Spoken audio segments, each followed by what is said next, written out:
The Consumer Price Index, or CPI, is known as the index that is used to measure the level of retail inflation in an economy by taking into account the changes in price of the most commonly used goods and services by consumers.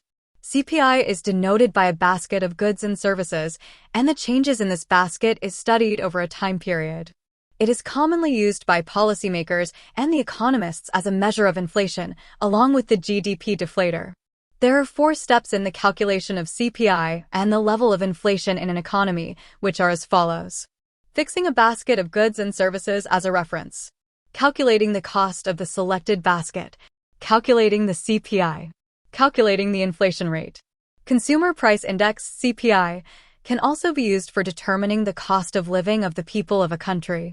In addition to that, CPI can also be used as a reference point for understanding various parameters like the real value of money, wages, and also the purchasing power of the currency of the nation. The Consumer Price Index formula can be mathematically represented as follows.